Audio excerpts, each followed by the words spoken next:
Ever wonder why we focus so much on stocks when there are so many other ways to invest?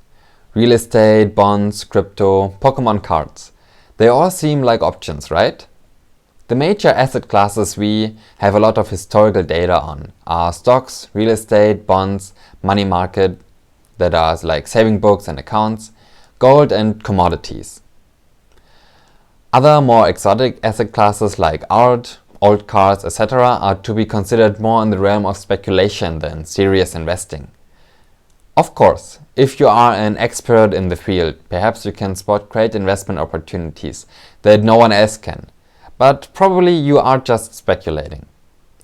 The available data and scientific work for these more obscure asset classes does not compare to the big established asset classes and makes educated scientific predictions about their expected long-term returns harder.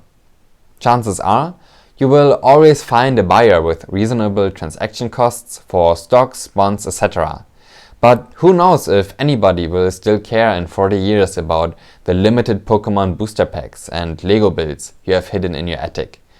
Similar goes for cryptocurrencies and other new asset classes, with the additional problem that we simply do not have enough historical data for reliable scientific evaluations.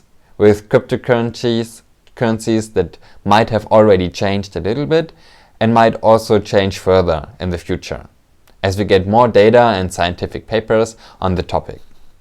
For now, you could perhaps consider adding a small percentage of cryptocurrencies to your portfolio in the name of diversification, but it cannot be recommended to be your main investing vehicle.